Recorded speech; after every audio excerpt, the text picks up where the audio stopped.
A busy start to the work week. This is the Fox 5 Live Zone. I'm producer Chris filling in for Guy Lambert. Coming up, we are talking about President Donald Trump's plan to make Washington, D.C. safe again. And then a little later, we're going to hear why Halle Berry's ex-husband says they didn't work out. And it has to do with her not cooking and cleaning. We're going to get into all of that just a little bit later over the next couple hours. In the meantime, we have to talk about the weather. It was an absolutely gorgeous weekend, but things could be changing. It could be getting hot again. The dog days of summer. Tucker Barnes tracking it all, joining us live.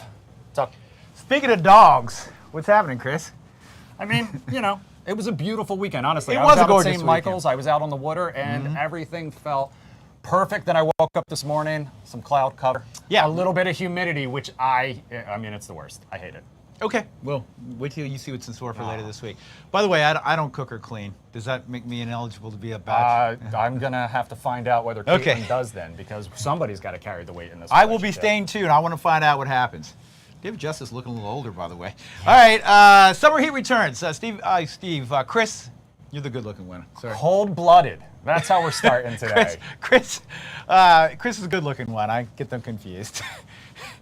Summer heat returns. Let's hop in and do the forecast. Chris mentioned a beautiful weekend. It was gorgeous, gorgeous weekend, but we've got big changes, and as in big changes, back to summer heat, back to summer humidity, and eventually some thunderstorms, but not all of that at once, Chris. We're going to kind of, you know, stair-step our way back up into the high heat and humidity by midweek. So today, 76 here in the midday hour. We will be in the upper 80s by late afternoon. Don't worry about storms later today, and the clouds that we've been dealing with this morning should mostly break up into kind of a partly to mostly sunny afternoon. So we do have a nice Monday afternoon in store. And again, upper 80s, touch more humidity. There's a live look, and you can see some of that cloud cover kind of parked across the 95 corridor and then down at the beaches. So that's some of that moisture working up from south to north back into our region that will bring us some of that humidity later this afternoon. Not a picture perfect afternoon, but all in all, really not a bad afternoon. And going forward here, the heat and the humidity build. So back to the 90s by tomorrow, and then low to mid 90s with a heat index 95 to 100 by midweek. And I think by Wednesday and Thursday especially, our thunderstorm chances will return. If you're curious, and you know, Chris is just fascinated by weather, we have started the month of August 6 degrees below average. It's not yet hit 90 degrees in the month of August, and we have had no rain since August 1st. So, you know, all those things are going to change here, and we'll be back into some of that summer heat, humidity, and soup over the next couple days. 88 this afternoon, increasing humidity over the next couple days, and there's your 7-day forecast. And it does get hot from here, especially Wednesday and Thursday with a late-day storm, and next weekend. Let me ask you about those morning dew points, because I don't like covering my patio furniture every single night, but every morning when I wake up, there's that wet dew all over everything. Is it time? Do I have to cover it every single night? Got to cover it this time of year. So as we've been getting a little cooler at night, we're kind of hitting that dew point, and that's why we're getting the low-level moisture and the fog everything's out wet when I wake up. All right. Well, if you want to stay on top of the forecast anytime when Tucker's not with us, you can check out the Fox Local Weather on the Go, on Fox Local, I should say. All right, you're taking a live look at the White House now on what President Trump is calling Liberation Day here in Washington, D.C. In case you missed it, he just wrapped up a nearly 90-minute news conference talking about his plans to make Washington, D.C. safe and beautiful again. He made that announcement from the White House briefing room, calling it the most packed he had ever seen it. Now, he invoked the Section 740 of the Home Rule Act, which allows the federal government to commandeer the Washington, D.C. Police Department in emergency situations. The president says he also plans to deploy the National Guard to D.C. to assist the Metropolitan Police Department. Up to 1,000 troops, somewhere in the range of 800 to 1,000 are the numbers we're hearing. So here to discuss this plan and more is political strategist Madeline Somerville. Good morning, Madeline. Good afternoon, I should say. Thanks so much for joining us. Hey there, good afternoon. Thanks so much for having me. A lot going on, obviously. So first and foremost, I wanted to get your overall thoughts on the president's remarks. Okay, so let's put this into context a little bit, because I think folks don't necessarily know a few things that are really relevant here. One, did you guys know that taking over DC has been a part of the Republican platform for years, like a really long time? In fact, back in February, there was what they're calling the Bowser bill was introduced that specifically was going to try to take over DC, right? Repeal that Home Rule Act that I know that they've been talking to y'all about on Fox 5 DC, keeping y'all in the loop so that you know what's going on. This has been something that they've been trying to do for a while, and it's because they wanted to try to consolidate power under the executive branch, right? This is something they talked about in Project 2025, something that's in the Butterfly Revolution. So this is part of an overall plan that President Trump has to assert federal authority over the states when it comes to security.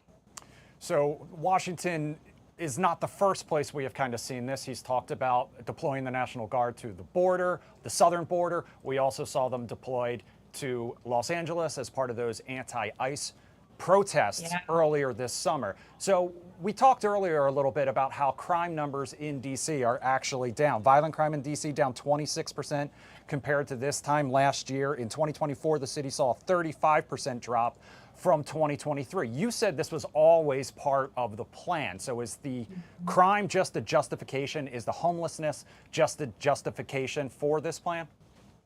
That's exactly how I see it, actually. And the right tends to tell the left, stop politicizing tragedy. That's exactly what's happened here, because the young man who interfered in that carjacking, the Doge employee, total hero, right? He interfered in a way that was supposed to help this young woman. He took a physical beating. He feared for his life. Absolute hero in this circumstance. It is being used as an excuse to try to institute the federal authority here. Now, you can have your own opinion, whether you're on the right or the left, about whether or not we need to be less soft on crime and do something about the homelessness, right? I think both parties could agree that one crime is too many and that there's absolutely a homelessness problem throughout the United States that we need to deal with it. The deal is, do the ends justify the means, right? Are we okay with tricking people into believing that this wasn't the plan the entire time in order to be able to get it done? That's my issue, because of course, it's a tragedy what happened to that young man. And of course there shouldn't be a homelessness problem. And I'm glad that something is being done about it, right? Credit where credit is due. It's the means that I've got a problem with. So Madeline, the president has 30 days under these executive actions that he is currently taking. Is that enough time to try to implement that plan to make the city safe again, to crack down on homelessness and graffiti and the youth crime situation that the president spent the last 90 minutes talking about? Or do you see this being extended? And if the president wanted to extend it, what action does he need to take? That's a great question. And I'm not 100% sure in terms of what the actions are that he needs to take in order to extend it. But I do know that when the president wants to do something, he makes it happen. So I'm not totally sure that the rules and restrictions that would guide him in that process would be any sort of limitation either way, right? I do think that it's going to take longer than those 30 days, but because this has been something that they've been planning for a really long time, it would not surprise me if they had a specifically targeted, easy to implement plan that they've been planning on using this whole time. So I think it's actually going to be implemented in a quicker way than we realized, because they have been planning this. In fact, the folks from Project 2025 have boasted the gentleman Russell Vought, who's one of the top personnel in the Trump administration in the executive branch, who wrote Project 2025, has said, we've spent years figuring this plan out and now we're implementing it, right? So I think it's going to go a lot faster than we thought it would. For all of the Live Zone viewers out there who missed the president's announcement, we are going to play more of that coming up here in just a little bit. In the meantime, we are waiting to hear from DC Mayor Muriel Bowser and other city council leaders and other city leaders about this plan. The mayor, she spoke out on MSNBC last night. However, some critics say that she has been noticeably absent over the past week or so since the president started talking about this plan for a federal takeover of the city. Is that concerning to you? Yeah, definitely. We've seen that with what's been going on with Texas. Finally, Democrat poll numbers are coming up, right? You could say finally or not finally, depending on what your side is. I don't care. Doesn't matter. But when you see people taking action and demonstrating courage, whether or not you think it's the right thing to do, if they're doing the best that they can to try to do something, that plays well with voters. I think here with the noticeable absence, right, the lack of courage, the lack of standing up and saying exactly what's going on, because it's easy for me to come on here and talk to you guys about this. This is just the truth, right? It's not me advocating for one side or another. Like, this is just the plan. It would be super easy for her to come out and say this and then say, are you okay with the ends justifying the means, right? You don't even have to tell them. You can pose the question yourself.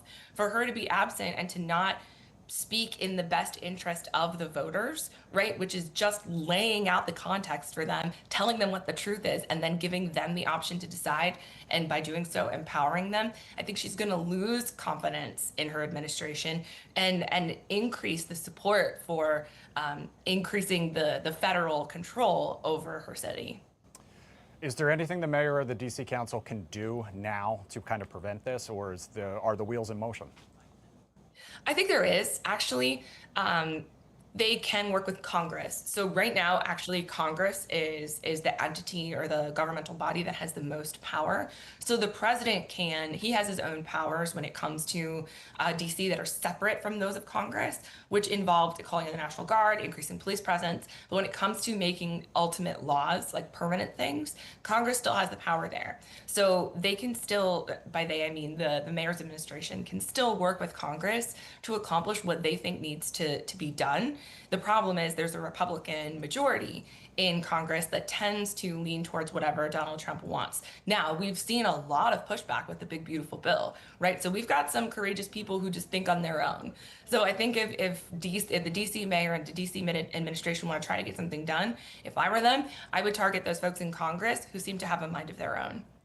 Madeline, let me get your opinion on one thing. If the president, instead of making this more of a threat to take over the city, if the president had reached out to the mayor, if they had stood side by side in that briefing room to talk about what they were going to do together to kind of tackle youth crime and make the city safer, do you think the perception would be different to the general public and beyond the nation's capital itself, but to the whole country, of less of a takeover and more of a collaboration to really get things under control?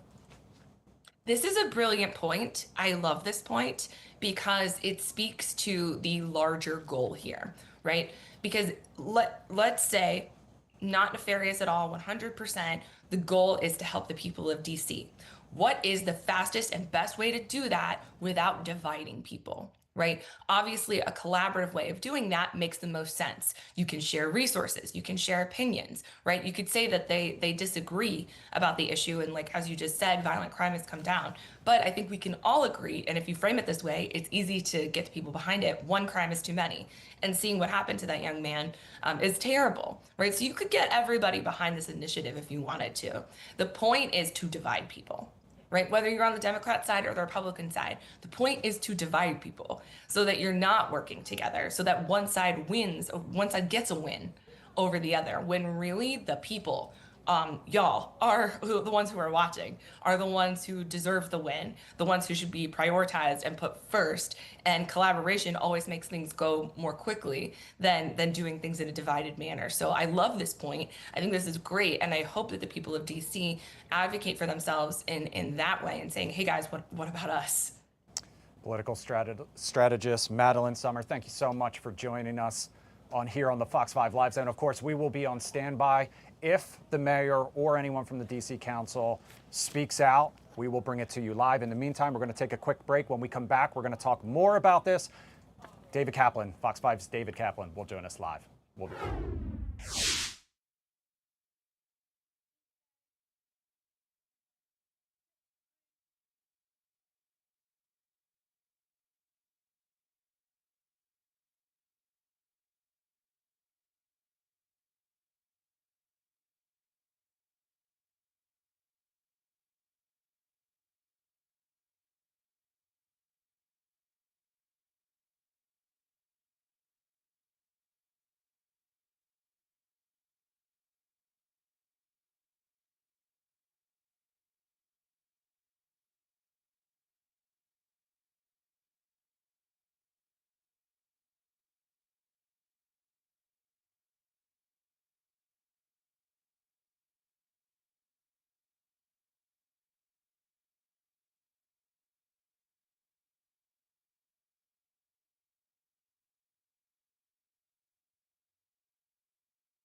Welcome back to the Fox 5 Live Zone. I'm producer Chris. President Donald Trump, the big story this morning. President Donald Trump announcing plans to place the D.C. Police Department under federal control. He's also deploying the National Guard to the city in an effort to boost public safety here in the nation's capital. He's calling it Liberation Day here in Washington, D.C. The move comes as President Trump pledges new action to address homelessness and crime. But those plans have sparked concern from D.C. leaders, including Mayor Muriel Bowser and some members of the D.C. Council, particularly over the Guards' potential role in the city's streets. Fox 5's David Kaplan, following the president's press conference, he listened in to the whole thing this morning. He joins us now live with more on this plan, what it will look like for people living here in Washington, D.C., what it means for the police department, and what it means for the federal government. David, thank you. Chris, you're asking a lot of very good questions, and I can't stand here and tell you that we have answers on what exactly this is going to look like, to sound like, to feel like for D.C. residents. What we can say is that the announcement today was 2 executive orders that the president signed. The first declaring this emergency with crime in D.C., and we can talk about that in just a second, and federalizing the D.C. police force. And this was in action based on some sources that I talked to as I was reporting this out last night. There was an expectation that at the baseline, there would be National Guard involvement. And that's the other component of this. We're told about 800 National Guards people that are going to be deployed in D.C. as part of this. There was an expectation that that was sort of the baseline thing that could happen. The announcement of the federalization of D.C.'s police force is sort of the big surprise in all of this, something that district leaders were not necessarily expecting. D.C. leaders were expecting, obviously, something to happen, but based on the conversations that I've had with multiple sources in the Wilson building, there was no communication. There was no understanding, even as late as we were on at 10 and 11 o'clock last night. There just really wasn't a great understanding and conceptualization of what would happen. So these 2 things being announced, the federalization and the deploying of the National Guard, are the big kind of headlines here. But what that looks like, we don't necessarily know. We know that Attorney General Pam Bondi is now sort of the de facto overseer of D.C.'s local police force. I can't stand here and tell you exactly what the role is of Chief Pamela Smith right now. That was going to be one of my next questions, which is, as well as the DEA head yes, also yes. will have a He'll role. be doing sort of the operational stuff, is what we understand, and Attorney General Pam Bondi is going to be doing the overseeing all of it. A lot of sort of big promises made that violent crime, that crime is going to end today. Those were some of the things that sort of the tone and tenor of what came out during that White House briefing just a bit ago. And obviously, all of this against the backdrop of the story of violent crime in the District of Columbia. 2023, a spike. No doubt about it. We covered it diligently at Fox 5. Major concerns. 2023 to 2024, we saw a 35% drop in violent crime. Thus far this year, we've seen a 26% drop in violent crime. That said, the White House, President Trump stood at the lectern in the Brady briefing room at the White House today and sort of brought up specific examples of violent crimes that are continuing to happen in the District of Columbia.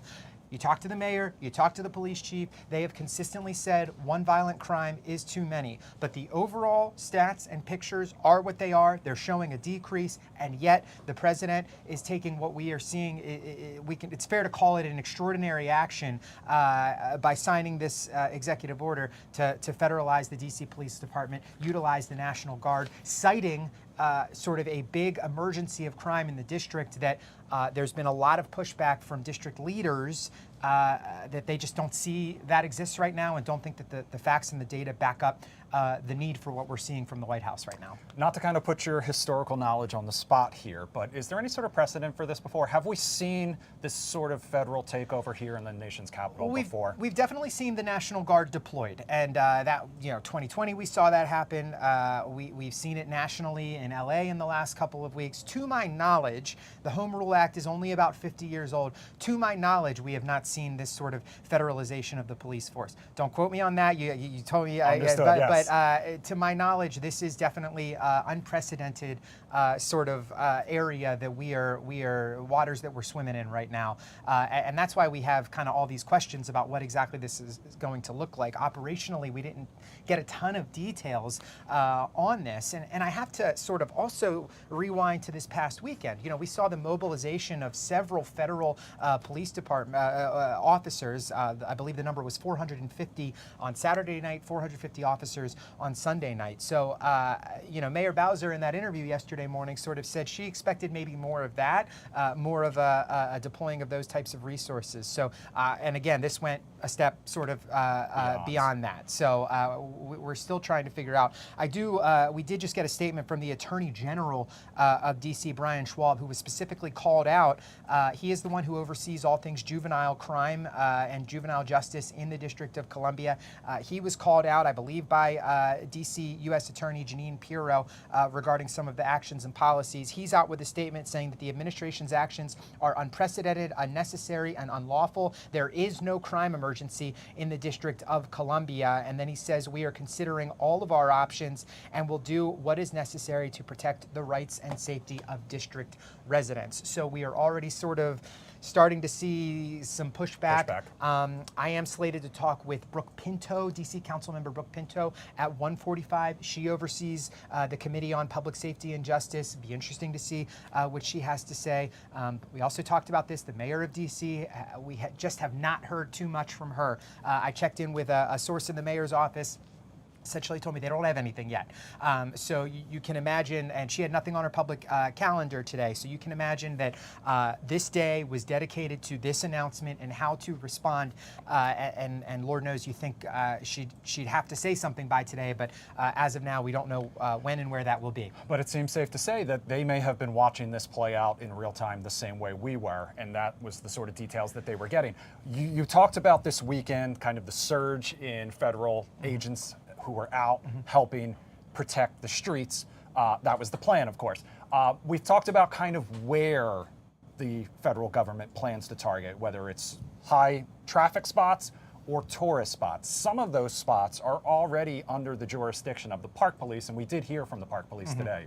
That's right. Yeah, definitely. And policing in the District of Columbia is sort of a complicated beast because you've got the DC Police Department who oversees kind of all things local, and then we've got federal agencies that have sort of their jurisdiction. And it was my understanding in talking with a former council person yesterday that those agencies all do sort of have jurisdiction around the District of Columbia.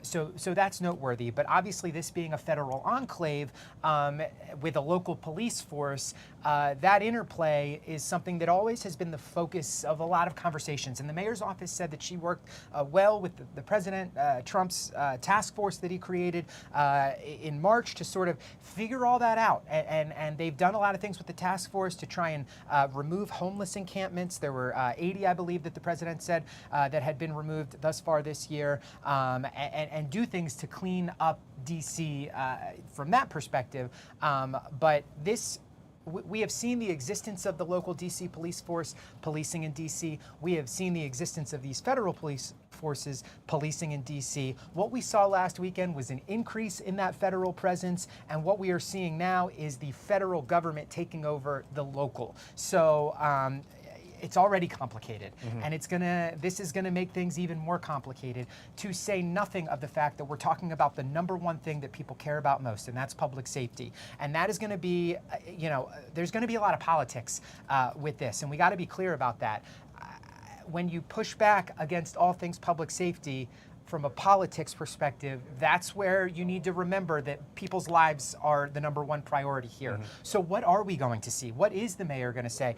Melanie Onwick just got a soundbite, and we've heard the perspective in the District of Columbia that there are people out there who think this is necessary. There are district residents who think that more needs to be done. That was kind of going to go right into my next question of what this would look like for everyday people living or commuting to and working in Washington, D.C. We did have the opposite viewpoint on display outside of the White House today, and that's what you were kind of just touching on. Well, there's the people concerned about what this looks like, but there are, Melanie Almwick just talked to a Ward 8 ANC commissioner who supports what the president announced today, thinking that there do need to be more intensive resources.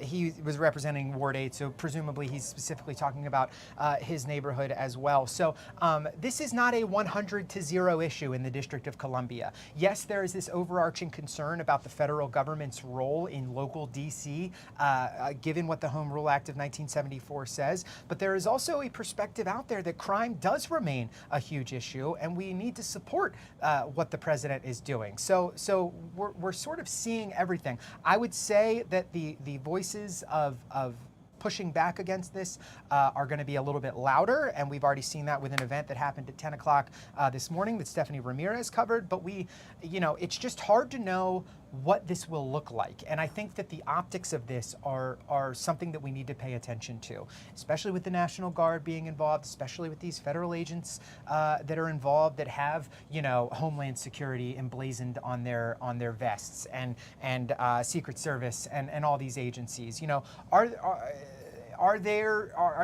there going to be pushback in neighborhoods with these federal agencies who might not necessarily be familiar with the neighborhoods and everything? Is there going to be concern about people who aren't as familiar with the specifics of neighborhoods policing in their neighborhoods? And there was questions as well about whether they would have actual policing powers and arresting powers, or whether they would just be acting in support of the MPD. And the understanding is that the National Guard would be in support of the district police without arresting powers. And the mayor expressed concern that that's not a police force, the National Guard. She said, she appreciates the work that they do, but they are not necessarily. So the understanding is that they would be here in support.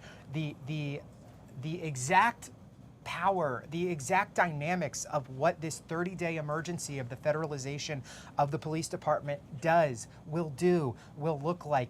That is the greatest unknown that we have right now. We just do not know, are we going to see, FBI agents in Ward 7? Just, what exactly will they be able to arrest people? Can they set up checkpoints? These are just kind of a lot of things that we don't really know. And I think part of the frustration in talking to some DC sources is that those are the types of things that require a lot of coordination. To go back to a point I made earlier, it's already complicated to police in the District of Columbia. You throw this on top of that, and we're, again, talking about public safety. The point I'm making here is that there's just a lot we don't know, a lot that we as a news organization are going to try and figure out to communicate to residents, because surely, these are their tax dollars. They are paying for a police force to keep them safe. What's that police force? What are they going to do? What are their powers? I can't stand here at 12:28 and tell you that right now, but that's, Lord knows, something we're going to be trying to figure out. Yeah, and we do have crews out in the field right now asking those questions, trying to get those answers, and as we get them, we will bring them to you. If you don't mind sticking around, we're going to take a quick break. We're going to have much more on the president's plan to make DC safe again coming up. We'll be right back.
Welcome back to the Fox 5 Live Zone. The big story this afternoon, obviously President Trump declaring that DC police will be under federal control as part of his effort to make the nation's capital safe again. David Kaplan here with me. David, we just focused a lot on the public safety aspect of the president's approach, but he also talked about wanting to make the city beautiful again and wanting to clean it up, graffiti, homelessness. Can you talk to us a little bit about his plan to tackle those issues? Yeah, so the details on some of those things were also relatively scant at the news conference, and we don't necessarily know exactly. What we do know is that the president said that there would be they would be asking DC's homeless people, residents, to leave, and that they would give them a place to stay. That was the Truth Social tweet, Truth Social post from the president yesterday. No specifics that I heard on that, but, and I touched on this in our last block, they said that they have removed 80 encampments thus far this year. We heard Department of Interior Secretary Doug Burgum talk a little bit about the U.S. Park Police, and the indication, the implication was that the Park Police would play potentially a more active role in additional potential clearing of camps and work that they're going to continue to do to remove graffiti. The president did go off on a little bit of a note about reutilizing an old law that creates essentially, he said, a mandatory 10-year sentence for the defacing of any sort of statue. We need to dive into exactly what that was, but could he that potentially tease some additional restrictive and tough actions on all things graffiti? So the implication is that these encampments would continue to be cleared. It would continue to be a priority. The U.S. Park Police would play a very active role in that, and there would be harsh punishments if they were able to figure out sort of the if someone graffitied specifically a monument. I do have to note, DC does have a graffiti team. I believe it's through the Department of Public Works that already they're very active on social media. So again, the interaction of those two things, something we don't necessarily have answers to, and haven't really gotten any indication that this has been flushed out. And I know you're going to go here to Bob in a second, but one of the things that I have just continued to sort of hear from the sources in the district, I have said this to you already in the last 15 or 20 minutes, the seeming lack of coordination on all of this is going to raise some questions if this is specifically the federalizing the police force, if this is a 30-day emergency, how effective and thoughtful will it actually be? There was a lot of talk about strength at that news conference. The strength without the coordination, it could create some big questions about what this is going to look like. So and what comes next. So that's certainly the biggest thing we're just going to need to get answers to. All right. Well, you mentioned Bob Barnard. Bob Barnard was in that briefing room. Bob, the president said it was the most packed he had ever seen it. So obviously this is a story, this is a situation that a lot of people care about and are watching closely. Talk us through it. Yeah, absolutely. And, I don't personally cover the White House on a regular basis, so it's been a while since I've been in the briefing room.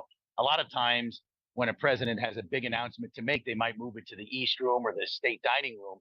This was in the press briefing room, which was packed. I mean, there were people, beyond the room and down the hallway where the different networks and newspapers have little cubicles. So it was rather packed. And, so was the stage there. He had, Pam Bondi, who said, after the president spoke, crime in D.C. is ending, and it is ending today. She said that. You heard the president say, I'm declaring a public safety emergency here in the nation's capital. And we do see some police. I mean, these are D.C. police cruisers with their lights on. But, you see this kind of thing all the time. The difference being that there was a small protest that they were following, and then that protest outside the White House here at Lafayette Park kind of broke up, and they stuck around.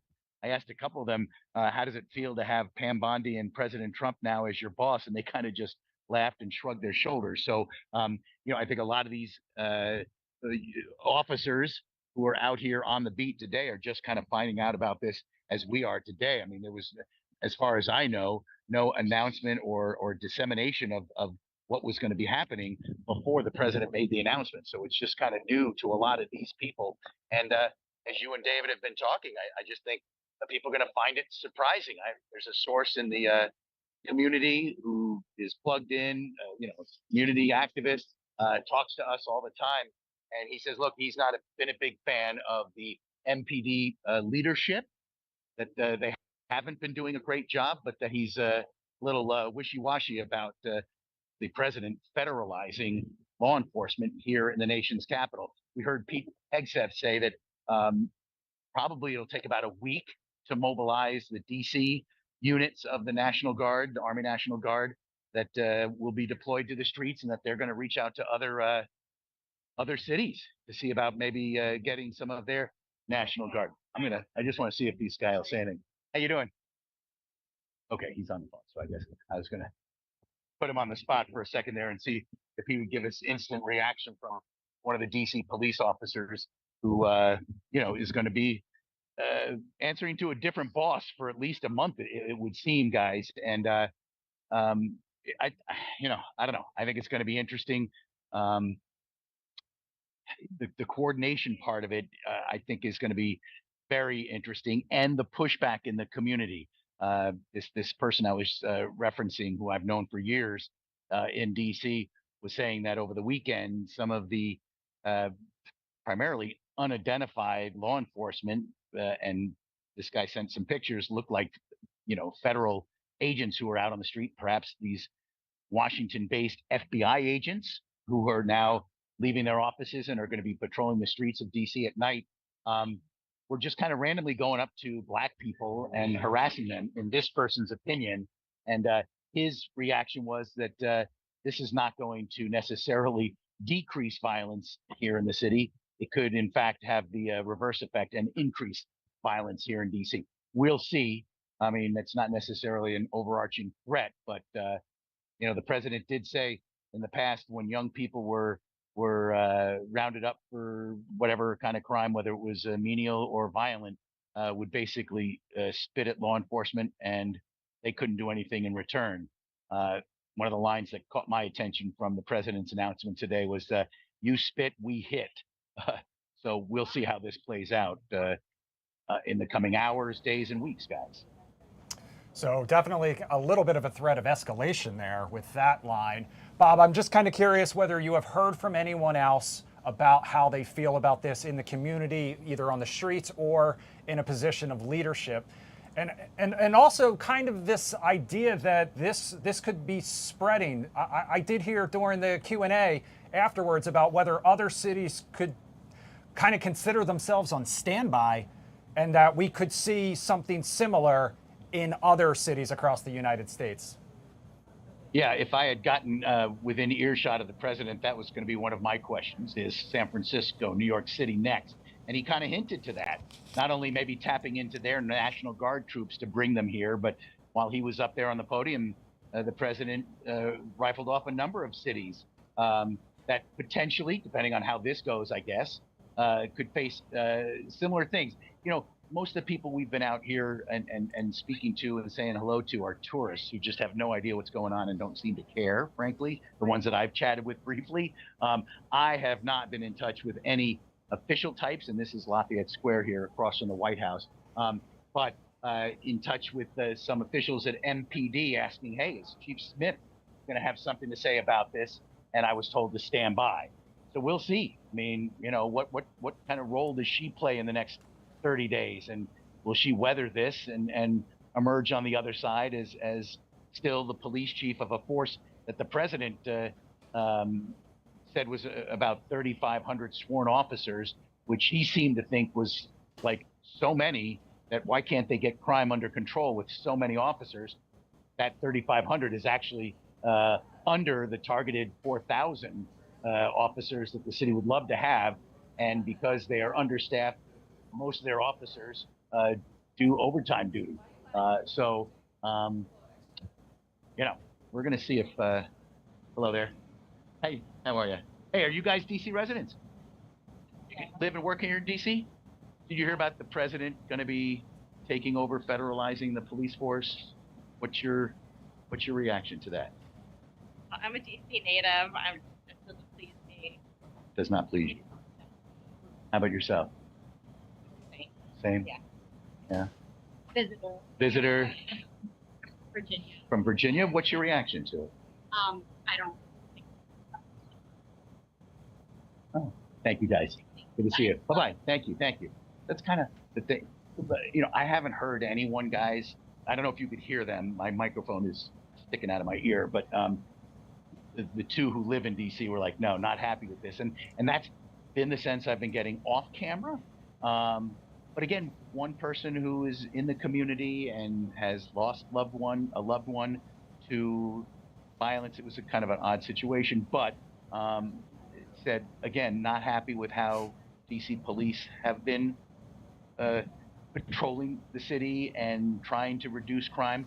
But again, not thrilled that the president has federalized the DC Police Department. And as you just heard, those couple of few people that we just talked to, one from Virginia, two from DC, soft-spoken, quietly saying not too happy about it. And I would imagine just the notion, I mean, if there are some people who are accusing this administration of being authoritarian, the thought that, DC police are going to be militarized in a sense, federalized for sure, with National Guard troops here, I think the reaction's not going to be, overly favorable.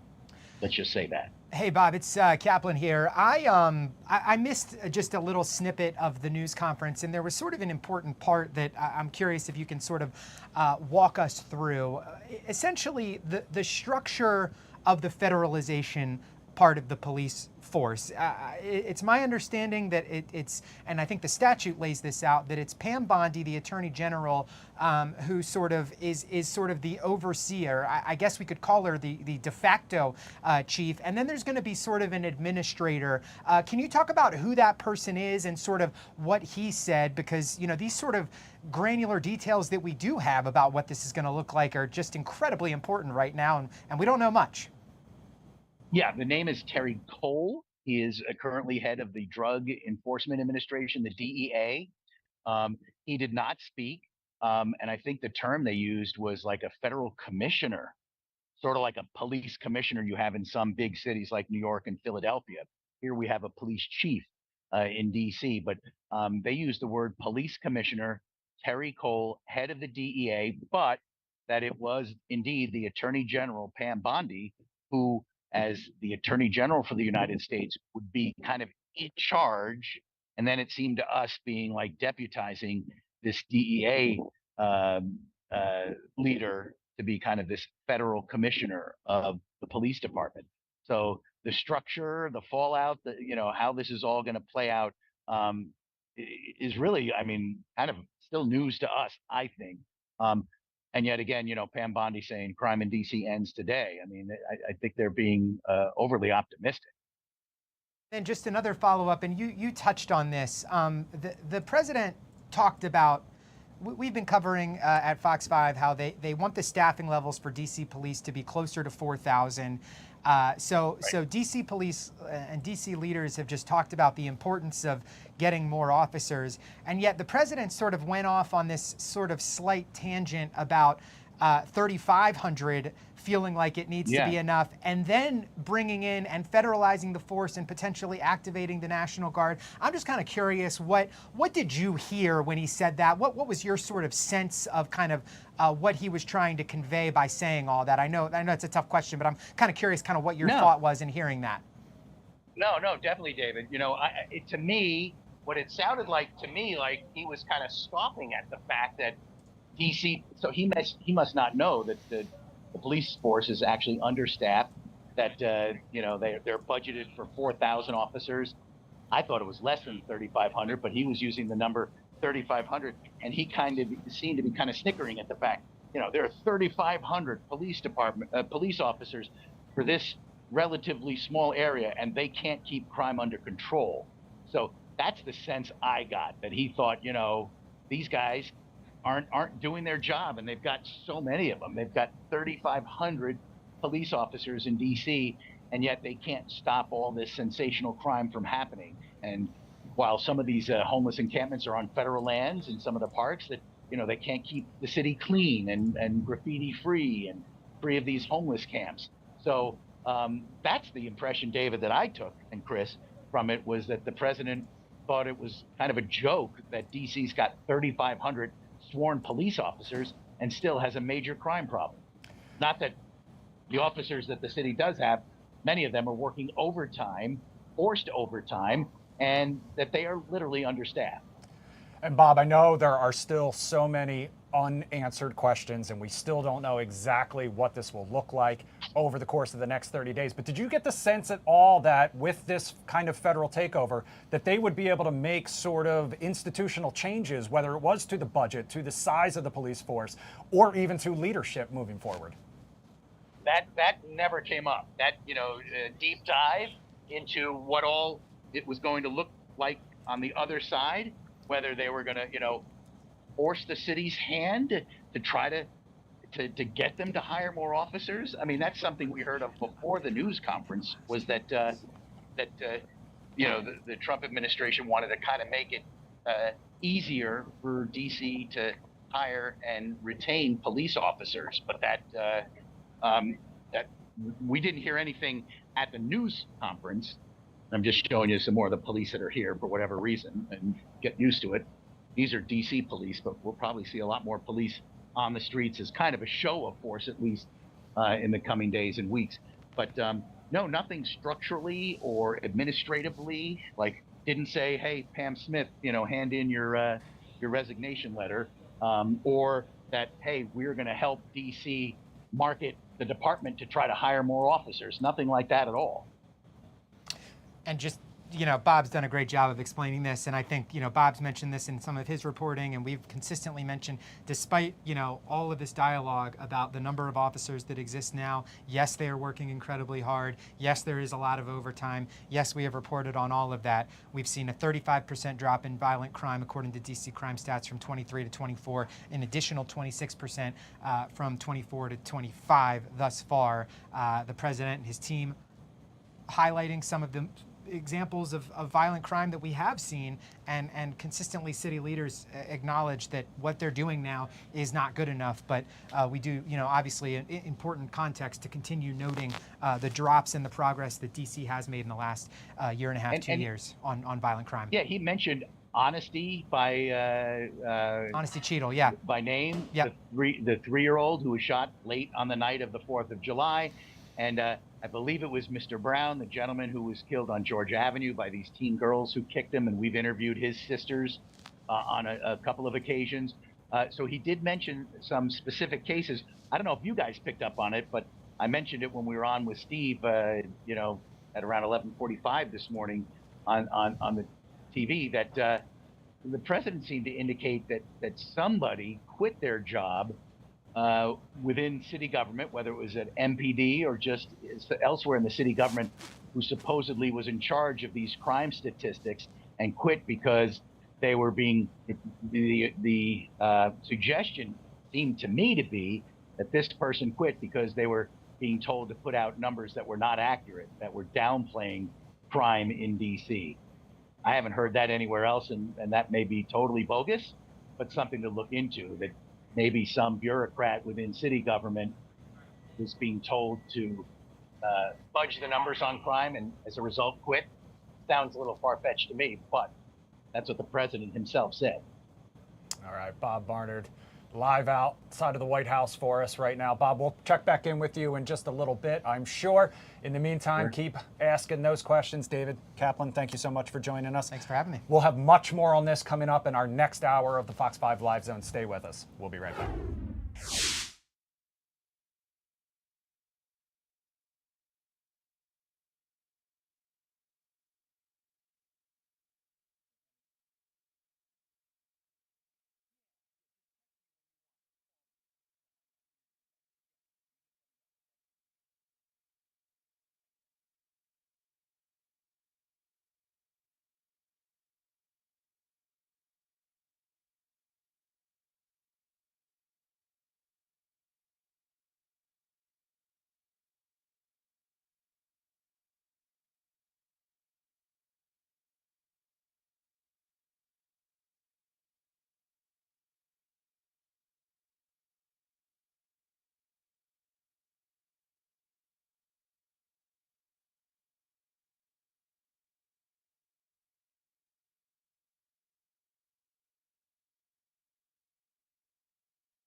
Welcome back to the Fox 5 Live Zone on a busy Monday. Earlier this morning, in case you missed it, President Trump speaking to the nation and federalizing D.C.'s police force. He also announced plans to send in the National Guard to help restore law and order here in the nation's capital. He says it's part of his plan to make the nation's capital safe and beautiful again. Obviously, a lot of questions about what this plan will look like over the next 30 days. We are still waiting to hear from D.C. city leaders, including Mayor Muriel Bowser. In the meantime, we did just get a statement from Congresswoman Eleanor Holmes Norton, who says that the decision is, quote, counterproductive, potentially dangerous, and an egregious assault on D.C. home rule. President Trump's decision to federalize MPD and activate the D.C. National Guard to address crime is an historic assault on D.C. home rule, is a counterproductive, escalatory seizure of D.C.'s resources to use for purposes not supported by D.C. residents, and is more evidence of the urgent need to pass my D.C. statehood bill. This is Congresswoman Eleanor Holmes Norton, who says crime in D.C. reached a 30-year low in 2024 and is down 26% this year compared to the same time period last year. The administration is justifying the decision by misleadingly citing years-old statistics. She went on to say, if the federal government wanted to be helpful, it could confirm judges to the D.C. courts, which would face a perpetual vacancy crisis due to inaction in the Senate. We should pass my D.C. Courts Home Rule Act to give the D.C. Council authority over the jurisdiction and organization of the local D.C. courts. Congress should also pass my bill to expedite the appointment of local D.C. judges. Currently, 20% of the D.C. Superior Court is vacant, significantly impeding D.C.'s ability to try criminal cases in court, harming public safety and access to justice. That is from Congresswoman Eleanor Holmes Norton reacting to the president's decision to federalize the D.C. police force and take control for 30 days, placing it under the control of Attorney General Pam Bondi and DEA head Terry Cole. Of course, we have been following this story all day, but in case you missed the president's remarks earlier this morning, he took to the podium in the briefing room right around 10:30 this morning, spoke for about 90 minutes. We're going to share part of that. Take a listen. And that's happening. It's going to be a beautiful ballroom. This is really a lot of people, most I've ever seen in this room. And we're here for a very serious purpose, very serious purpose. Something's out of control, but we're going to put it in control very quickly like we did on the southern border. I'm announcing a historic action to rescue our nation's capital from crime, bloodshed, bedlam, and squalor, and worse. This is Liberation Day in D.C., and we're going to take our capital back. We're taking it back. Under the authorities vested in me as the President of the United States, I'm officially invoking Section 740 of the District of Columbia Home Rule Act. You know what that is? And placing the D.C. Metropolitan Police Department under direct federal control, and you'll be meeting the people that will be directly involved with that. Very good people, but they're tough, and they know what's happening, and they've done it before. In addition, I'm deploying the National Guard to help reestablish law, order, and public safety in Washington, D.C., and they're going to be allowed to do their job properly. And you people are victims of it, too. You know, you're reporters, and I understand a lot of you tend to be on the liberal side, but you don't want to get mugged and raped and shot and killed. And you all know people and friends of yours that happened. And so you can be anything you want, but you want to have safety in the streets. You want to be able to leave your apartment or your house where you live and feel safe and go into a store to buy a newspaper or buy something. And you don't have that now. The murder rate in Washington today is higher than that of Bogota, Colombia, Mexico City, some of the places that you hear about as being the worst places on earth, much higher. This is much higher. The number of car thefts has doubled over the past 5 years, and the number of carjackings has more than tripled. Murders in 2023 reached the highest rate probably ever. They say 25 years, but they don't know what that means because it just goes back 25 years. Can't be worse. Our capital city has been overtaken by violent gangs and bloodthirsty criminals, roving mobs of wild youth, drugged out maniacs and homeless people. And we're not going to let it happen anymore. We're not going to take it. Just like we did on our southern border. Nobody comes through our southern border anymore. 3 months in a row, we had zero. I don't know if that's right, but the people that do the work, it's a very liberal group of people, actually, and they actually said zero for the last 3 months. Nobody thought a thing like that was possible. And, you know, when you say, take a look at numbers, I just saw some charts. These are different cities throughout the world. Red is, okay, the red is a place called Washington, D.C. Look at these. Baghdad is, we doubled up on Baghdad. Panama City, Brasilia, San Jose, Costa Rica, Bogota, Colombia, heavy drugs. Mexico City, I mentioned, Lima, Peru, all double and triple what they are. So do you want to live in places like that? I don't think so. I don't think so. And I think the people in this room, if you wrote correctly, you'd see, look at the kind of numbers we have. D.C., 41 per 100,000, number one that we can find anywhere in the world. Other cities are pretty bad, but they're not as bad as that. Is that where you want to live? The reporters of the world? Juvenile offenders and crimes against persons, as they say. It's getting worse. Not getting better, it's getting worse. And we had a recent indication. There was a story about a man who was just left. He quit because he was asked to do phony numbers on crime. And we're going to look into that. I think Pam is going to be looking into that. But he was asked by the city, I guess, that we don't want to show the real numbers. Let me do numbers so it looks like it's going down. Not going down. And under Biden, it was a disaster. And nobody did anything about it. We're going to do things about it like you wouldn't believe.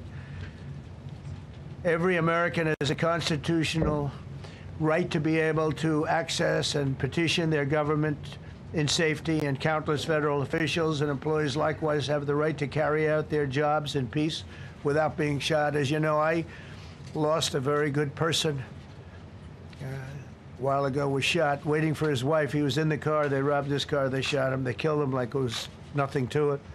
She was walking to the car. It's a horror show. This issue directly impacts the functioning of the federal government and is a threat to America, really. It's a threat to our country. We have other cities also that are bad, very bad. You look at Chicago, how bad it is. You look at Los Angeles, how bad it is. We have other cities that are very bad. New York has a problem. And then you have, of course, Baltimore and Oakland. We don't even mention that anymore. They're so far gone. We're not going to let it happen. We're not going to lose our cities over this. And this will go further. We're starting very strongly with D.C., and we're going to clean it up real quick, very quickly, as they say. Days ago, a former member of the DOJ staff was savagely beaten by a band of roving thugs after defending a young woman from an attempted carjacking. He was left dripping in blood. He thought he was dead, with a broken nose and concussion. Can't believe that he's alive. He can't believe it. In June, a 21-year-old congressional intern was tragically killed after being hit by a stray bullet in a drive-by shooting. A former Trump administration official named Mike Gill, fantastic person, was murdered last year in cold blood in a carjacking blocks away from the White House. We all knew him. Great person. Waiting for his wife as she was walking to the car. A Democrat congressman was also carjacked at gunpoint not far from the Capitol. And in 2023, an aide to Senator Rand Paul was stabbed in the chest and head by a demented lunatic as he walked down the street, just absolutely for no reason. Horrifically, last July 4th weekend, a 3-year-old girl was shot in the head and killed while sitting in a car near the Capitol. It's becoming a situation of complete and total lawlessness. And we're getting rid of the slums, too. We have slums here. We're getting rid of them. I know it's not politically correct. You'll say, oh, so terrible. No, we're getting rid of the slums where they live. Caravans of mass youth rampage through city streets at all times of the day. There are ATVs, motorbikes. They travel pretty well. Entire neighborhoods are now under emergency curfews. Just this past weekend, gunfire went through, and you saw that, the Navy Yard. I saw it this morning. They saw that they fought back against law. See, they fight back until you knock the hell out of them, because it's the only language they understand. But they fought back against law enforcement last night. And they're not going to be fighting back long, because I've instructed them and told them whatever happens, you know, they love to spit in the face of the police. As the police are standing up there in uniform, they're standing and they're screaming at them an inch away from their face. And then they start spitting in their face. And I said, you tell them, you spit and we hit. And they can hit real hard. It's a disgusting thing. I've watched that for years, for 3-4 years. I've watched them. The police are standing, and they're told, don't do anything under any search. So and you can see they want to get at it. And they're standing there, and people are spitting in their face, and they're not allowed to do anything. But now they are allowed to do whatever the hell they want. This dire public safety crisis stems directly from the abject failures of the city's local leadership. The radical left city council adopted no cash bail. By the way, every place in the country where you have no cash bail is a disaster. That's what started the problem in New York, and they don't change it. They don't want to change it. That's what started it in Chicago. I mean, bad politicians started it, bad leadership started it, but that was the one thing that's central, no cash bail. Somebody murders somebody and they're out on no cash bail before the day is out. We're going to end that in Chicago. We're going to change the statute. I spoke with Pam and Todd and everybody. We're going to change the statute, and I'm going to have to get the Republicans to vote, because the Democrats are weak on crime, totally weak on crime. They don't know why. They want to stop because they get mugged too. But we're going to change no cash bail. We're going to change the statute and get rid of some of the other things. And we'll count on the Republicans in Congress and Senate to vote. We have the majority, so we'll vote. We don't have a big majority, but we've gotten everything, including the great, big, beautiful bill. Got that done, and that's one of the greatest things that's ever happened to people in this country.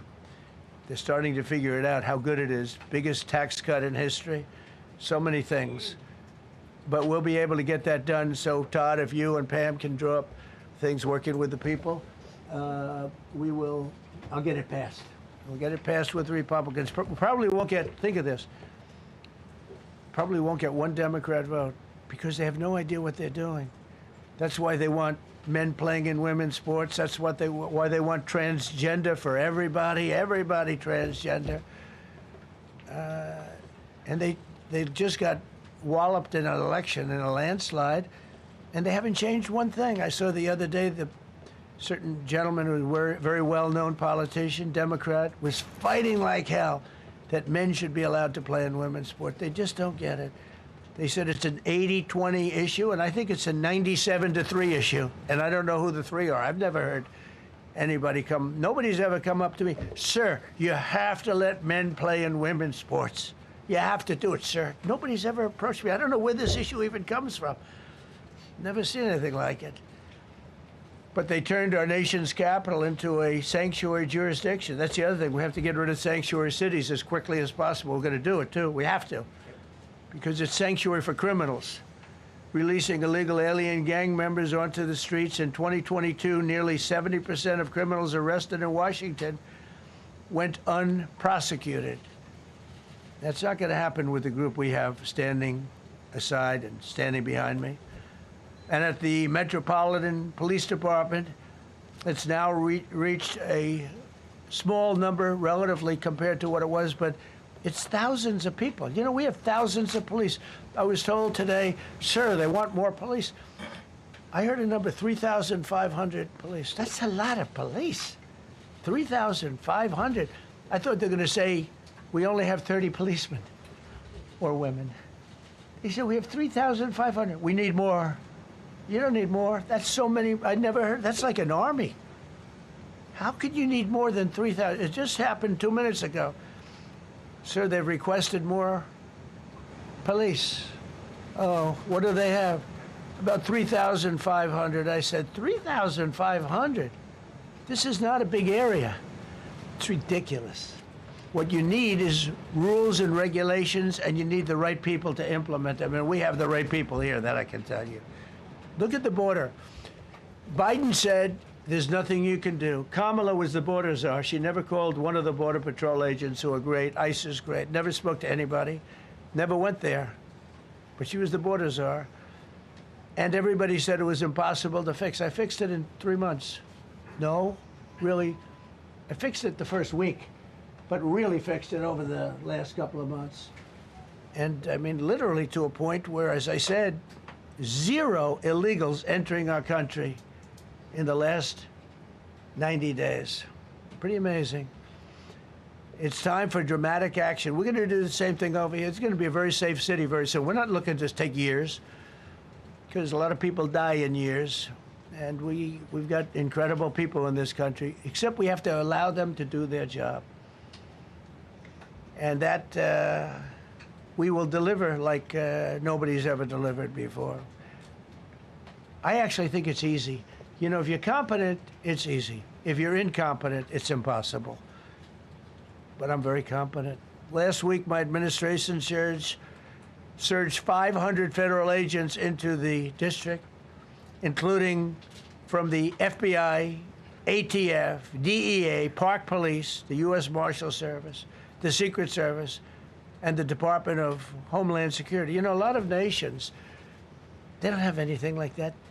They got some police, and they're rough police. They don't have DEA, ATF, FBI, Park Police, the U.S. Marshal Service, Secret Service, Department of Homeland Security. They got some police, but they're rough police, and they do their job. They don't have crime. We're not going to have crime either. They made dozens of arrests, and that's what starts to happen. Again, cashless bail. Watch what we do with that. Today, we're formally declaring a public safety emergency. This is an emergency. This is a tragic emergency. And it's embarrassing for me to be up here. You know, I'm going to see Putin. I'm going to Russia on Friday. I don't like being up here talking about how unsafe and how dirty and disgusting this once beautiful capital was, with graffiti all over the walls. It's another part of it, by the way, because we're talking about safety, but we're also talking about beautification. We have the most beautiful, potentially, capital in the world. We always had. But people come from Iowa, they come from Indiana, they come and then they get mugged. Not going to happen. Keep coming, because by the time you get your trip set, it's going to be safe again, and it's going to be clean very quickly. We're going to replace the medians that are falling down all over the roads. We're going to replace the potholes. We're going to put a nice new coat of asphalt over the top. No, we don't have to rip the road out and spend 7 years building a new road because they cut everything. Because some designers said, well, we need a 1/4 of an inch more turn for safety reasons. No, we're going to do it right. We're going to get it done quickly. So today we're declaring public safety emergency in the District of Columbia. And Attorney General Pam Bondi, who's fantastic, is taking command of the Metropolitan Police Department as of this moment. And I'll be making the appropriate notifications to Congress and to the mayor, our new DEA administrator, who's one of the top in the country. He better be Terry. If you're not, I'm going to get rid of you so fast. Terry Cole. Terry, thanks. Very good. We just got him. Most highly recommended person. And you'll be designated as the interim federal commissioner of the Metropolitan Police Department. Okay? And you run them tough. They're good. You have a lot of good people. You have people that shouldn't be there. You also have people that shouldn't be there. They got in there because of woke. But you have a lot of great police. And those people are the ones that want to help you. This city will no longer be a sanctuary for illegal alien criminals. We will have full, seamless, integrated cooperation at all levels of law enforcement, and we'll deploy officers across the district with an overwhelming presence. You'll have more police, and you'll be so happy because you'll be safe. When you walk down the street, you're going to see police, or you're going to see FBI agents. We're going to have a lot of agents on the streets. You're going to have a lot of essentially military, and we will bring in the military if it's needed, by the way. We're going to have National Guard. But Pete Hegseth will tell you about it. We will bring in the military if needed. People say, oh, that's so terrible. He's going to bring in, it's been used many times over the years. I don't think we'll need it. I think we've got so many great people, including the people that are in the police department with proper leadership. They'll immediately begin massive enforcement operations targeting known gangs, drug dealers, and criminal networks to get them the hell off the street, maybe get them out of the country, because a lot of them came into our country illegally. They shouldn't have been allowed in. They come from Venezuela. They come from all over the world. We're going to get them the hell out. They won't be here long. But some of these people, a lot of them, are homegrown criminals. And these are bad people. These are rough people. And this is just a list of some of the people that were given to me today that were criminals removed from the D.C. streets this weekend. They were rough and tough. But we're rougher and tougher. Look at these people here. Nothing, you know. They're not going to be your local school teacher. Look at this guy. He has killed people numerous times. They're not going to be an asset. They will never be an asset to society. I don't care. I know we all want to say, oh, they're going to be rehabbed. It's not going to be rehabbed. I'm going to ask Doug Burgum to come up and say a couple of words because he's in charge, as you know. He's Interior, but he's in charge of the U.S. Park Police. And I've heard so many great things about the Park Police. They're proud of it. They've been there for a long time. Their families oftentimes grow into the roles. They love the country. They love this area. So, Doug, could you say a few words, please? Thank you, Mr. President. On behalf of the U.S. Park Police, this is the oldest federal police force in the nation. They were formed in 1791 by none other than President George Washington. They've got the awesome responsibility of protecting our nation's most sacred monuments. The National Mall, Washington Monument, Jefferson Memorial, Lincoln Memorial, Statue of Liberty, and out west, the Presidio and the Golden Gate area. These folks have tens of millions of visitors a year, the kind of people that President Trump's talking about that come from around the country and around the world to see our sacred and learn about our history and our sacred monuments. They've been doing a fantastic job, but they are so pleased, the rank and file, that President Trump is now allowing them to enforce the law. As those of you that live in the city may know, that the circles and the triangle parks that are spread throughout D.C. are actually federal park property. So the U.S. Park Police also have responsibility for that. These became littered with homeless camps under the Biden administration. All of you saw that. Since President Trump's executive order on March 27th, making D.C. safe and beautiful again, the U.S. Park Police have removed over 70 homeless camps. And President Trump also talked about beautification. They're stopping and enforcing the laws against graffiti on our monuments. They've removed over 80 specific attacks against our history with graffiti on our monuments. So they continue to do a great job, whether it's in their vehicles, on foot, or on the mounted police that you see around the National Mall. And President Trump, they thank you. The rank and file is so happy to be enforcing the law again. Thank you for your leadership. And they're excited about the announcement you're making today. Thank you. Very good. Great job you're doing. Thank you very much. Pete, could you say something about the military, if you would? Well, Mr. President, it's an honor to be here. And at your direction this morning, we've mobilized the D.C. National Guard. It'll be operationalized by the Secretary of the Army, Dan Driscoll, through the D.C. Guard. You will see them flowing into the streets of Washington in the coming week.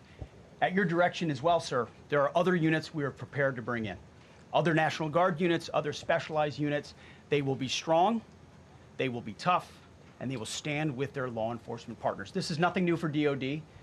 As the President noted, at the border, we've got 10,000 troops down there who've been operating in defense cooperation areas, defense zones, where there's zero illegal crossings because of troops on strikers scanning the border. We've been protecting other people's borders for 20 years. it's about time we protect our own. And we're working with ICE and CBP. In Los Angeles, we did the same thing, working with the California National Guard, working with ICE officers. ICE officers deserve to do their job and not be attacked. We will work alongside all DC police and federal law enforcement to ensure this city is safe, this city is beautiful. And as I always say about President Trump to the troops, he has their back. And my message to the National Guard and federal law enforcement in Washington is, we have your back as well. Be tough, be strong, we're right behind you. Thank you, Mr. President. I'm going to ask Pam, because she's now, as you heard me say, she's really in charge of a lot of what we're talking about. She's done an incredible job. People are going to start to see the fruits of her labor. And Pam, maybe you could say a few words about what we're talking about here. Sure, President. Let me be crystal clear. Crime in D.C. is ending and ending today. We are going to use every power we have to fight criminals here. President, thank you for caring about our capital. Families come here every summer. Our museums are free. We have the National Zoo. We have the National Gallery. D.C. should be a place where everyone can come and feel safe. Behind me and to my side, we have some of the best career law enforcement and prosecutors in the country who are ready to take this on. As the president said, Terry Cole is going to be supervising the Metro Police Department. Gaddy Serralta, our U.S. Marshal, is going to be supervising command and control, the entire operation. Our Deputy Attorney General, Todd Blanche, and I will be working with them closely, along with our great FBI Director, Kash Patel. Kash is going to talk to you in a minute about what we did in Virginia recently with Governor Youngkin. Many of you covered that, and it was tremendously successful. Not only that, our secret weapon here in D.C. is U.S. Attorney Jeanine Pirro, one of the toughest prosecutors and a former judge. And she is going to be talking about juvenile crime, how it's out of control here, and what she's going to do to fight back. No more crime rampant in our beautiful capital. No more teenage girls beating a disabled man to death. No more of that. No more drive-bys. We're going to do everything we can. And working with the ATF Director Driscoll and Commander of the Army, we're going to all work together. That's what we all do in this room. We work together, we fight. Do not underestimate one person in this room. We're going to make D.C. beautiful. We're going to make D.C. safe again. One other thing, just at the wharf a few days ago, the area of the wharf, Terry Cole reached out to me, not even nightfall, on the weekend, where so many families and tourists go. A guy's overdosing from fentanyl on a park bench. In the middle of families around, they administer Narcan and saved his life. No more of that. The President of the United States is going to clean up D.C., and we're going to be there to help him, and we're going to be successful. Thank you. Thank you, Pam. Cash, talk about Northern Virginia, if you will. Northern Virginia, we had a big success. Thank you, Mr. President. Thank you, Attorney General Bondi, for your leadership, Deputy Attorney General, and the rest of our interagency partners. Mr. President, the following is what happens when you let good cops be cops, and I just want to highlight that before I get into Northern Virginia. This year alone, under President Trump's administration, we've had over 4,000 child victims identified and found. That's a 33% increase from the same time period last year. 33% increase. We've had a seizure of 1,500 kilograms of fentanyl up to this date. That is a 25% increase since the same time period last year. And just to put it in perspective, 1,500 kilograms of fentanyl is enough to kill 115 million Americans. 115 million Americans. Cops are getting after it. The FBI has arrested 19,000 people this year alone. Thanks to President Trump's administrations, that's double than where we were this time last year. And we have also arrested 1,600 people who have committed violent acts against children. 270 of them are human traffickers of children.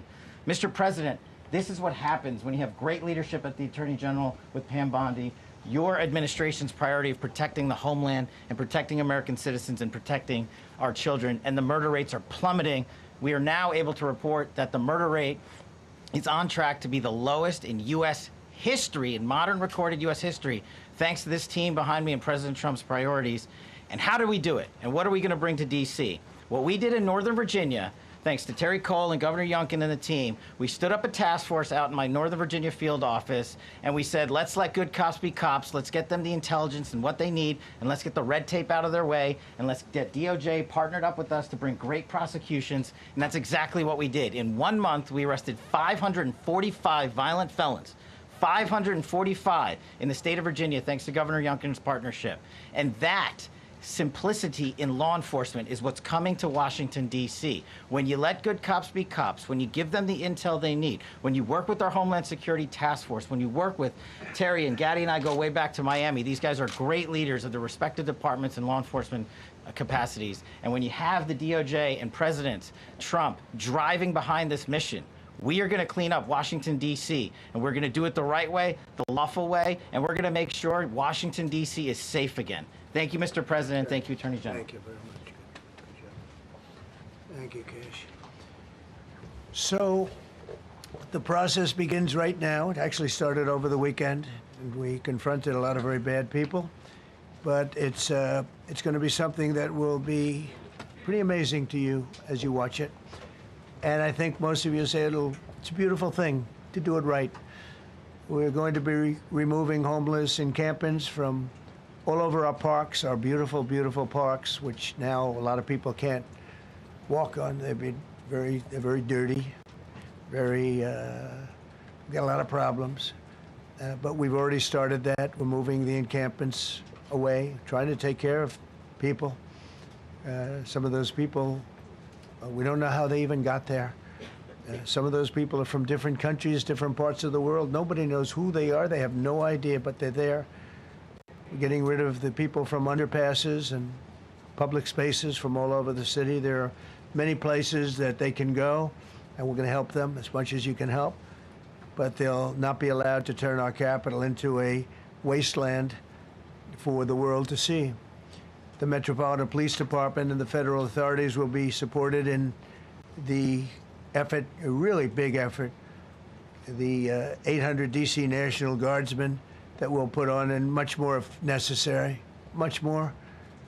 You remember I said, I offered 10,000 once. Remember I said to a certain person, who I thought always was highly overrated, not very competent, but I said, if you need them, we'll give you 10,000 of the military or the National Guard. They turned me down. But if necessary, we're going to move service members directly to joining the Guardsmen, and that'll take place very rapidly, and that'll be done in conjunction with Pam and with Pete and everybody else. Washington, D.C. should be one of the safest, cleanest, and most beautiful cities anywhere in the world, and we're going to make it that. We're going to make it safe. We're going to make it smart. We're going to make it beautiful, so beautiful. Some of the buildings, we're going to add to it. You see what we've done at the White House. White House is a whole different building. I do that in my part-time because it's a natural instinct as a real estate person. I was very good at that, and I was very good at fixing things up. I like fixing things up. You see what's happening. The marble floors are being reinstalled, renovated, fixed. The whole place is becoming very beautiful. We're going to be adding a magnificent ballroom, most beautiful ballroom, I think, anywhere. We need it. I would have certainly loved to have had it today. I think we would have filled it up. A lot of you are standing outside, can't get in this room. I have never seen the room like this, which tells me that you want to talk about, I mean, this was a D.C. news conference. It tells me that you want to talk about crime in D.C. and beautification of D.C., but I'm going to put that's easy. And I think, frankly, fixing the crime with the pros, fixing the crime is easy, too. A person who I've known for a long time, and she's been incredible. She was a fantastic, one of the best ever district attorneys in New York. She was in Westchester, and she became a judge, very successful judge. And then she went into showbiz because she was such a good DA and such a good judge, tough judge, but fair, always fair. Nobody ever complained about that, but she was tough. And because of that and her reputation, she went into showbiz. So a lot of people don't, they think of Janine as showbiz. Actually, showbiz was not her thing. And she did great. She was on, along with a couple of other of my friends, on the #1 show.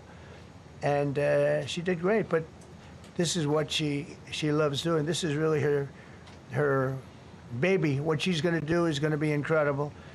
And I'd like to speak for just a few seconds on what she has in mind, what she wants to do. We're going to be appointing some judges. You know, we have some open spots, and we're going to take people, because the judges are letting killers out. They just say, go, that's okay, don't worry about it. So we're putting some, Pam recommended, Todd recommended, some judges that are great. Janine recommended. Janine's given me 3 great candidates already. We have about 10 open spots, and we could probably create some more. We need them. Janine, would you say a few words, please? Thank you very much, Mr. President, and thank you, Madam Attorney General, and to all my partners here. We all want the same thing. We all want a safe city. We want a safe capital. We want to be able to bring our families here. We want to be able to come and enjoy the history that makes this place great. And unfortunately, we are not in that position right now. And Mr. President, I want to thank you for taking the step that we need right now to make criminals understand that they are not going to get away with it anymore. And I'm not going to stand here and go over and over the cases. But what I can tell you is this. I see too much violent crime being committed by young punks who think that they can get together in gangs and crews and beat the hell out of you or anyone else. They don't care where they are. They can be in DuPont Circle, but they know that we can't touch them. Why? Because the laws are weak. I can't. All right, if you're just joining us, welcome to the Fox 5 Live Zone coming up on 1:30. You just watched this morning's media briefing from the White House, where President Donald Trump declared a public safety emergency here in the nation's capital. He announced 2 executive actions. He invoked Section 740 of the Home Rule Act, which allows the federal government to commandeer the D.C. Police Department. The president also said that he will deploy the National Guard to Washington, D.C. to assist the Metropolitan Police Department, the D.C. Police Department. DEA head Terry Cole and Attorney General Pam Bondi will basically assume leadership of the D.C. Police Department, all as part of this effort to crack down on crime and make the city safe and beautiful. In the president's word, he called today Liberation Day for the nation's capital. The president said he was embarrassed by the state of the city and he wants to restore it to glory. He promised to get tough on gangs, illegal immigrants, and homegrown criminals. You saw him flanked by members of his team, including the head of the Park Police, the Defense Secretary, Pete Hegseth, Attorney General Pam Bondi, FBI Director Kash Patel, and U.S. Attorney Jeanine Pirro, you see speaking right now. The president started the press conference by saying it was the most crowded he had ever seen the briefing room, especially for a topic like this. Bob Barnard, Fox 5's Bob Barnard, was in the briefing room today, not his usual beat. He joins us now live from outside the White House with more on this major announcement that we have been talking about all day long. Bob. Yeah, hey there, Chris. And I've had a chance to chat with some D.C. police officers who are just on kind of routine patrol here that were following a small protest against the president that came to the White House. I'm here in Lafayette Square. It's kind of broken up. Those are primarily tourists there now. But you've had some D.C. police kind of just hanging out here on H Street, kind of like near Black Lives Matter Plaza, telling me that there's going to be another protest tonight at 5 o'clock at the DuPont Circle. So there's going to be another protest tonight about this. And what those officers are telling me is that they don't know anything about how this is actually going to play out for them, that it's just a lot to take in. And, you know, whether it's this Terry Cole, head of the DEA, who will be this federal commissioner overseeing D.C. police, or Pam Bondi, the U.S. Attorney General herself, who said, let me be crystal clear, crime is ending in D.C. and it's ending today. That was what she said. Does that mean there'll be no more crime scenes like you're looking at right there? No, I doubt that very highly. But the police officers I've been talking to say they just don't know how this is going to play out. They've heard these proclamations, but nothing in black and white that's been either emailed to them or delivered to them in terms of what this is going to actually look like for the police who, you know, the DC police who primarily are responsible for crimes happening on the streets and in the neighborhoods of DC. You know, if something happens in a park like where we are here at Lafayette Square, that would be U.S. Park Police. But it's just a kind of an afternoon of trying to kind of make sense of what the president has said, what Pete Hegseth said. He's the defense secretary who said they are activating the DC Army National Guard, that it'll take a week for them to kind of get out here, and that if that doesn't do the job, they'll reach out to other places across the country to try to maybe bring some of their guardsmen and women here to the nation's capital. And just, this whole notion of the president wants to make DC safer and more beautiful, cleaner, and he feels like in order to do that, he's got to take control. He talked about competency. I'm the most competent person to do this. Well, he's going to have a lot of people under him, hundreds, if not thousands, will actually be doing the work, and we'll see if it succeeds, Chris. Bob, we did mention earlier that despite the president's insistence that crime is out of control here in the nation's capital, that violent crime in D.C. is down 26% compared to this time last year in 2024. The city also saw a 35% drop compared to 2023, since 2023. Bob, a lot of what the president talked about today was, this feeling of embarrassment when he looks at the state of the city. He's going to meet with Russian President Vladimir Putin later this week, and he talked about how kind of this reflects on him. From your sense, both being in the room and also what you see, the areas of the city that they plan on targeting with this enforcement and this buildup of police officers and the support, do you get the sense that this is more for tourists visiting the city and the optics of that, or is it for the people who live here who feel unsafe, possibly? I think, Chris, it's primarily for the former, so that the world doesn't get a bad image of what Washington, D.C. is like, because that's the president's house, and his office is obscured by those trees there, the West Wing. So, yeah, he mentioned about meeting, he mentioned that he was going to see Putin in Russia. He means in Alaska later this week. But that, that it's embarrassing for him. This is, his new home since he's been elected a second term of the presidency, that Washington, D.C. is his home. And he's embarrassed by kind of primarily what you see in the areas that the world sees. But he did mention crimes, homicides against D.C. residents up on North Georgia Avenue and kind of further out on Capitol Hill, out toward the Armory. And he talked about honesty, the little 3-year-old girl who was shot in the head and killed. She was with her father in the hours after the 4th of July fireworks celebration. And he talked about Mr. Brown, who was kicked and beaten by a bunch of teenage girls who faced justice, whose sisters have spoken out to us, the victim's sisters. So he did mention specific crimes involving DC residents, not in the typically touristy areas. And so if he's serious about wanting to try to prevent those kinds of crimes, then the surge of federal law enforcement is going to have to spread beyond your typical tourist locations here in the heart of downtown DC. And Bob, do you get the sense that any part of this is personal for the president? We know what kind of elevated this and what kind of kick-started this announcement from the president of this federal takeover threat had to do with an employee for the Department of Government Efficiency who was recently attacked. Yeah, but remember, he created this task force, and I think you and David were talking about it earlier, to kind of make the city safe and beautiful again. So this has kind of been on his radar. I think that attack on the 19-year-old, I think he was once a Northeastern University student working for DOJ, now the Secret Service Administration. I think that kind of maybe was the last, and there's the picture of the young man, the last straw for the president. Probably figured, why are we waiting for task force to tell us what to do? Let's do it now.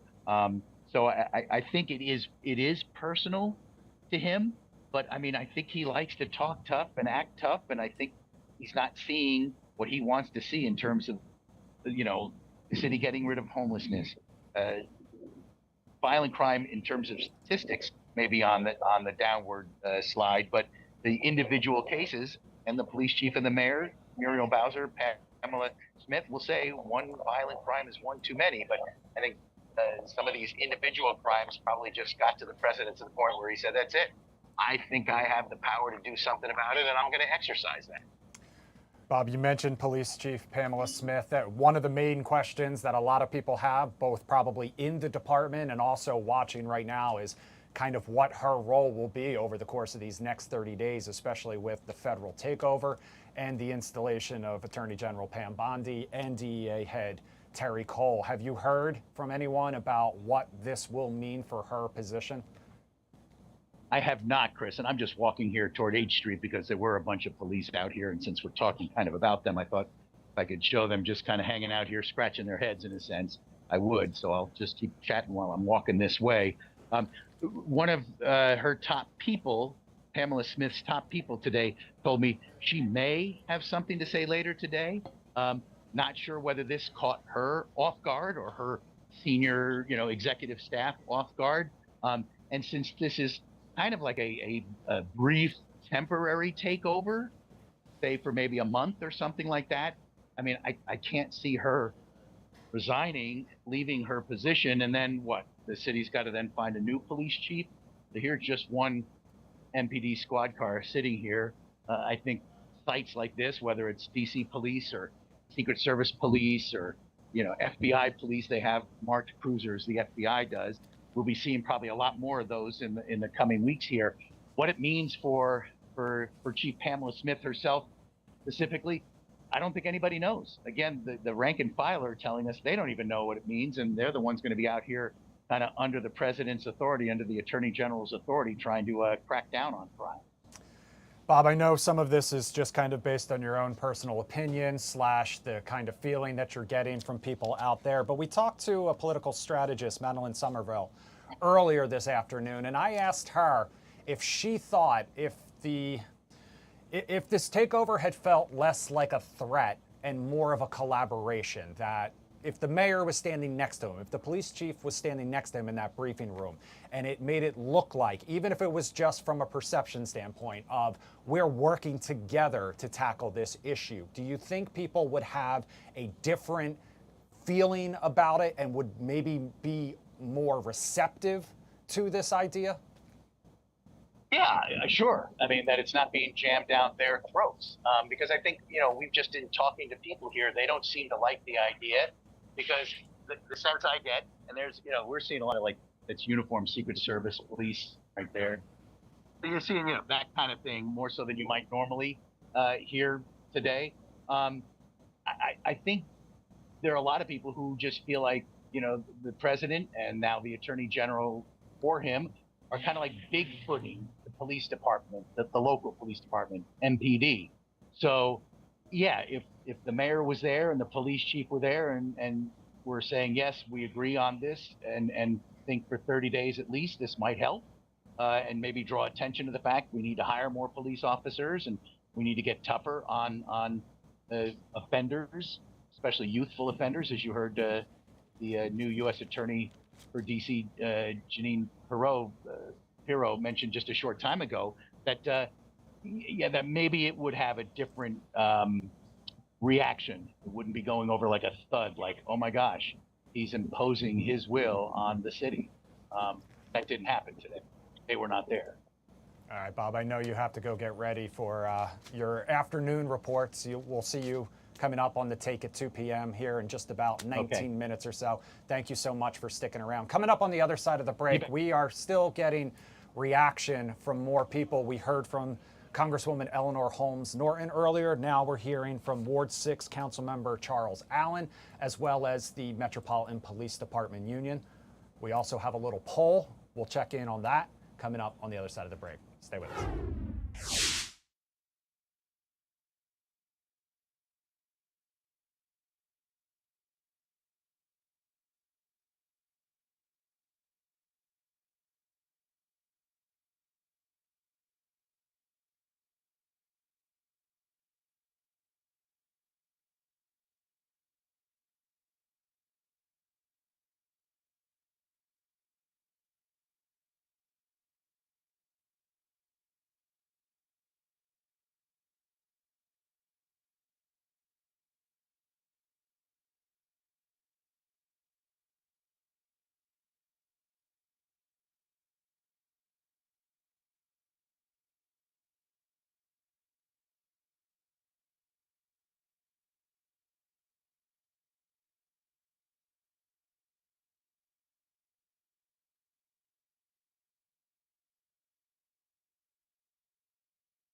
Welcome back to the Fox 5 Live Zone, coming up on about 1:45 on this Monday afternoon. And of course, the big story all day is President Trump placing the D.C. Police Department under federal control and announcing that he is sending in the National Guard to help make the city safe again.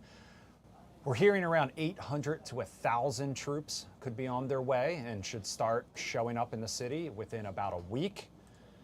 We're waiting to hear from D.C. Police Chief Pamela Smith about this takeover, this federal takeover. We're also waiting to hear from D.C. Mayor Muriel Bowser. In the meantime, we are hearing from Congresswoman Eleanor Holmes Norton, who has slammed the idea. We also recently heard from Ward 6 D.C. Council member Charles Allen, who posted on X, the president taking over local control of MPD and putting the U.S. military onto the streets of D.C.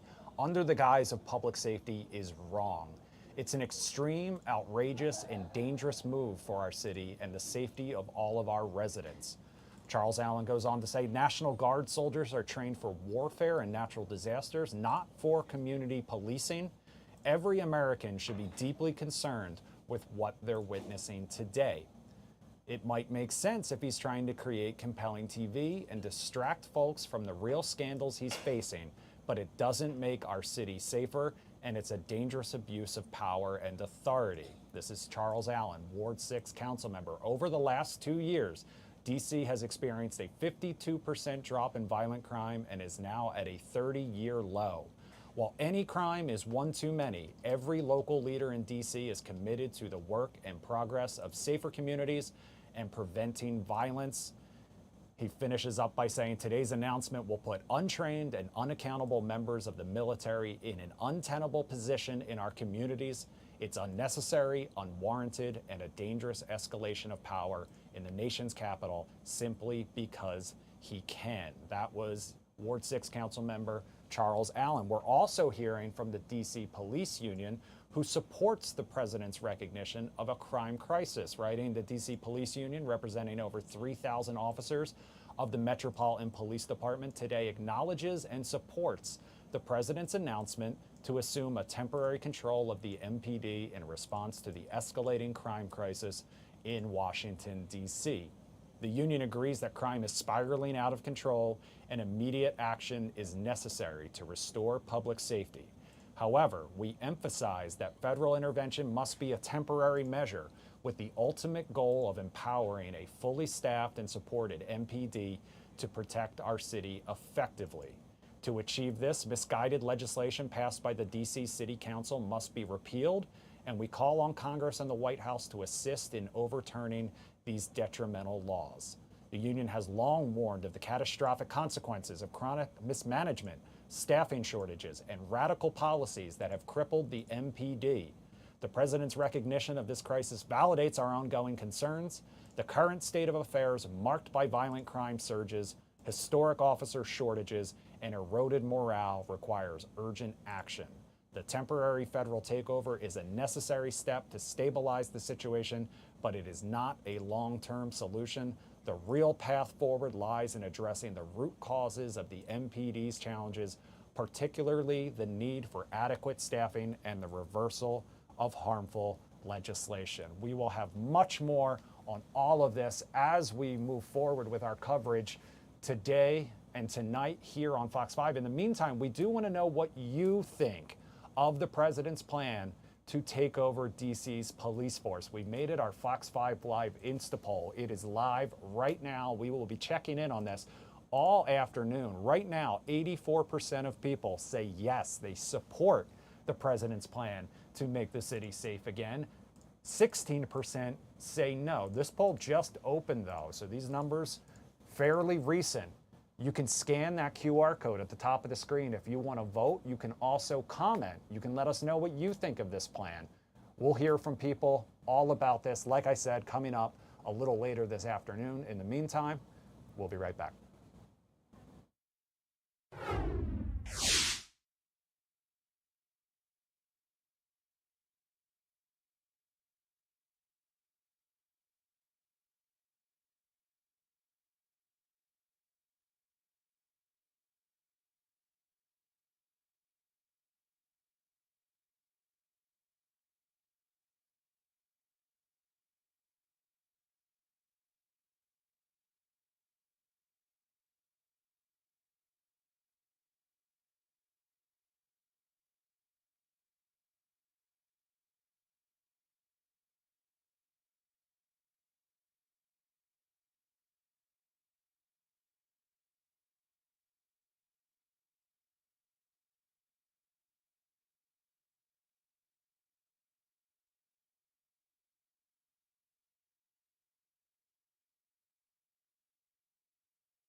Welcome back to the Fox 5 Live Zone. As we were heading to break, we checked that Instapoll, our Fox 5 Live Instapoll. Do you support the federal takeover of DC police? At the time, 86% of you had said yes.